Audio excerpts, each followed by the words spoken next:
BNP Tarique Zia যতই চেষ্টা করুক কোনো লাভ হবে না। বাংলাদেশের রাজনীতির গতি প্রকৃতি নির্ধারণ করছে, বাংলাদেশের রাজনীতির আসল ঘটনা ঘটাচ্ছে ডাকসু এবং শরীফ ওসমান হাদির অনুসারীরা। বাংলাদেশের রাজনীতির প্রধান অ্যাক্টরস এখন দুইটা, ডাকসু এবং শরীফ ওসমান হাদির অনুসারীরা। বাংলাদেশে কি ঘটবে কি ঘটবে না, কোন দিকে যাবে, ডাকসু উইল ফিক্স, শরীফ ওসমান হাদির অনুসারীরা will fix. Tarek Rahman BNP কিচ্ছু না। তারেক রহমান দেশে আসবেন, কোন হাইপ দেখছেন? বিএনপির দখলকৃত মিডিয়ায় মিনিটে মিনিটে রিপোর্ট করা, আবার বিএনপি পন্থী মিডিয়া আর কি তারেক রহমান দেশে আসতে করা নাকি থরথর করে কাঁপছে। এগুলো ছাড়া জনমনে কোনো হাইপ নেই। জনমনে হাইপ হচ্ছে শরীফ ওসমান হাদি। চারিদিকে আলোচনা একটাই, শরীফ ওসমান হাদি। অতএব ভারতের সাথে সম্পর্কের ধরন কি হবে? ভারত রিয়াকশন বিএনপি নিয়ে দেয় না, দিবেও না। ভারতকে কেউ ভয় দেখাতে পারছে না। ভয় দেখাতে পারছে ডাকসু, শরীফ ওসমান হাদির অনুসারীরা। ভারত তাদের আইভ্যাক ইন্ডিয়ান ভিসা সেন্টার বন্ধ করে দেয় কার ভয়? ডাকসু বিপি সাদিক কায়েমের থ্রেটের ভয়, শরীফ ওসমান হাদির অনুসারীদের ভয়, এবি জুবায়েরদের ভয়, মোসাদ্দেকদের ভয়, জুলাই ঐক্যের ভয়, নট বিএনপির। তার মানে বিএনপি দৃশ্যপটেই নাই। বিএনপি সর্বদলীয় ঐক্যে আসে না, সর্বদলীয় প্রতিবাদ সভায় আসে না, কোথাও আসে না। কোথায় থাকে বিএনপি? লন্ডনের দিকে তাকিয়ে আছে, ট্রেন ভাড়া করতে যায়, আর বিমানবন্দরের আশেপাশে সড়ক পরিদর্শন করতে যায় যে সব ঠিকঠাক আছে কিনা। সরকারি কেপিআই ভিজিটে যায় যে সব ঠিকঠাক আছে কিনা। বিএনপি নেতারা কোন পর্যায়ের ছাত্রীরা, বুঝতে পারছেন? এটা বিএনপির কাজ। তারেক রহমান আসবে, রাস্তাঘাট ঠিক আছে কিনা দেখতে যাই বিমানবন্দরের আশেপাশের। What ever. বাংলাদেশের রাজনীতিতে বিএনপির এই মুহূর্তে কোনো স্টেক নাই, তারা দৃশ্যপটেই নাই। 1971 সালের পর এই প্রথম, এটা ভারতের পররাষ্ট্র মন্ত্রণালয় সম্পর্কিত স্থায়ী কমিটির একটা প্রতিবেদনে উঠে এসেছে যে 1971 সালের পর এই প্রথম বাংলাদেশে স্ট্র্যাটেজিক টানাপোড়েনে আছে ভারত এবং বেকায়দায় আছে। এরকম পরিস্থিতি জিয়াউর রহমানের আমলে বা কারো আমলে কখনো ভারত পড়েনি। 75 15 আগস্টের পরও এরকম পরিস্থিতিতে পড়েনি। এমনকি 2024-এর 5 আগস্টের পরও এরকম বেকায়দায় পড়েনি, যেটা শরীফ ওসমান হাদির উপর গুলি করার পর পড়েছে। তো এই জায়গায় বিএনপি কি? ভারত দায়ী করছে জামাতকে, যদিও জামাত ভারতের আধিপত্যবাদের বিরুদ্ধে সোচ্চার থাকলেও আঞ্চলিক অখণ্ডতা নিয়ে কোনো কথা বলে না। এর প্রতি জামাত আপোষী। কোনো 7 সিস্টার্স আলাদা করা, বিচ্ছিন্নতাবাদী আশ্রয় দেওয়া, জামাত এগুলো সমর্থন করে না, এগুলো দিবে না। তারপরও জামাতকে দায়ী করছে বা দৃশ্যপটে জামাত। কিন্তু বিএনপি, আপনি যদি ভারতের যারা থিঙ্ক ট্যাঙ্ক আছে তাদের কাছে জিজ্ঞেস করেন, এমনকি সরকারের কাছে সাউথ ব্লকে যে জিজ্ঞেস করেন যে বাংলাদেশে তোমাদের শত্রু কারা, কাদেরকে নিয়ে ভাবো, বিএনপির নাম ভুলেও বলবে না। বিএনপি ভারতের কোনো শত্রু না। ভারত শত্রু মনে করবে যে ওই যে অলরেডি দেখেছেন না, যাদেরকে শত্রু মনে করে তাদেরকে গালাগালি করে, জামাতকে গালাগালি করে, জামাত স্টেটমেন্ট দিয়ে বিবৃতি দিয়েছে।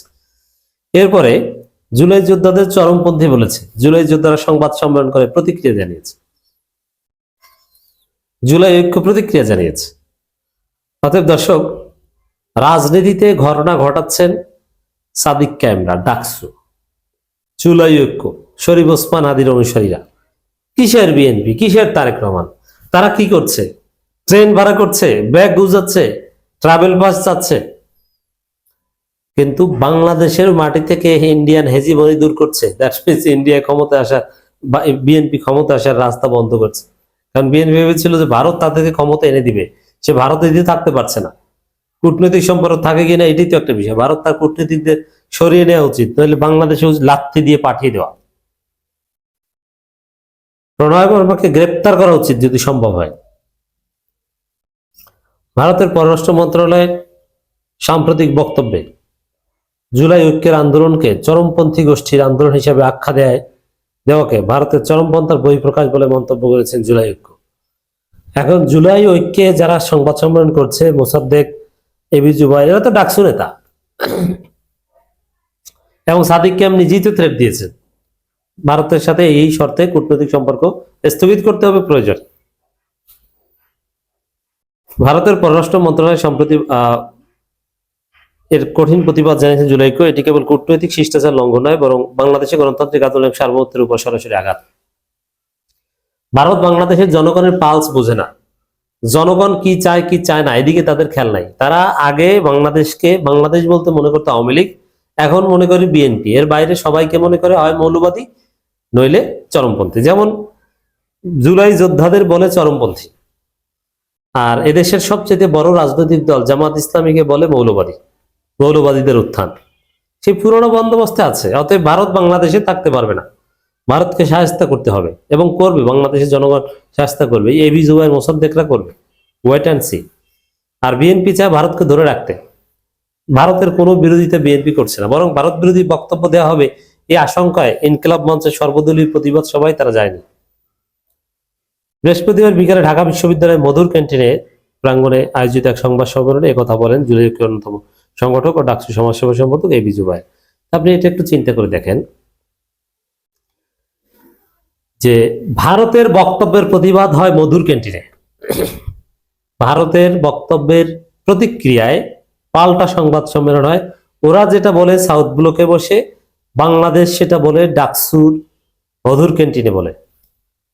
মধুর ক্যান্টিন মানে ছাত্র রাজনীতির আতুর ঘর, ডাকসুর পাশে, ওখানেই সাদিককে আমরা আড্ডা দেয়।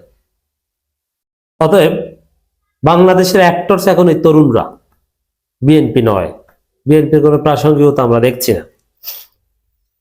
ডাকসু ঢাকা বিশ্ববিদ্যালয় বিপ্লবীরা ঠিক করবে, এবং ভারত এই বিপ্লবীদের হুঙ্কার গর্জন দেখেই তারা আইব্যাক বন্ধ করছে অমুক তমুক। তিনি বলেন, ভারতের পররাষ্ট্র মন্ত্রণালয়ের বিবৃতিতে জুলাই ঐক্যের শান্তিপূর্ণ ও গণতান্ত্রিক আন্দোলনকে চরমপন্থী গোষ্ঠীর আন্দোলন হিসেবে আখ্যা দেওয়া হয়েছে, যা ভারতের রাজনৈতিক ও নৈতিক দেউলিয়তের প্রমাণ। দেখেন, ইন্ডিয়ান হাইকমিশন অভিমুখে মিছিল করতে গিয়েছে। এটা তো এইরকম প্রোগ্রাম বাংলাদেশে বা পৃথিবীর সব দেশে অ্যাভেলেবেল হয়। আর ভারত যে আগরতলায় বাংলাদেশে দূতাবাস ভাঙচুর করেছে, ওইটা চরমপন্থী না, চরমপন্থী হচ্ছে এইটা। হলো কিছু। এবি জুবাইর অভিযোগ করেন, বাংলাদেশে গণহত্যা চালিয়েছে শেখ হাসিনা ও তার সহযোগীরা ভারতে পালিয়ে গেছে। সেই খুনিদের আশ্রয় দিয়ে ভারত সরাসরি পররাষ্ট্রনীতির সীমা লঙ্ঘন করেছে। রাইট? গণহত্যাকারীকে ভারত আশ্রয় দিতে পারে না। আবার এক্সট্রাডিশন ট্রিটি আছে, সেই ট্রিটির অধীনে ফিরিয়ে দিতে বাধ্য, কিন্তু ফিরিয়ে দিতেও রাজি না। সংবাদ সম্মেলনে জানানো হয়, গত 17 ডিসেম্বর পূর্ব ঘোষিত long march to Indian high commission কর্মসূচি জুলাই ঐক্যের ব্যানারে শান্তিপূর্ণভাবে পালিত হয়। রামপুর ব্রিজ থেকে মার্চ শুরু হলো। বাড্ডা পুলিশের বাধার মুখে পড়ে আন্দোলনকারীরা আইনশৃঙ্খলা রক্ষাকারী বাহিনীর প্রতি সম্মান জানিয়ে সেখানে অবস্থান নেন। এটা সবাই জানে, এরকম মার্চ বা এরকম ঘেরাও একটা পর্যায়ে থামিয়ে দেয়। এটা গণতান্ত্রিক অধিকার হিসেবে বাংলাদেশের স্বীকৃতি। ইন্ডিয়ান হাইকমিশনের ধারে কাছেও যেতে পারে। ফ্রান্স দূতাবাস বা এটা আমেরিকান দূতাবাস অভিমুখে এরকম মিছিল হয়েছে। পাকিস্তান হাইকমিশনকে ঘেরাও করা, এটাও তো কত কর্মসূচি হয়েছে। এর প্রেক্ষিতে চরমপন্থী বলা, বাংলাদেশের বিপ্লবীদেরকে প্রতিপক্ষ বানিয়েছে ভারত, এর জবাব, এর শিক্ষা তাদেরকে পেতে হবে।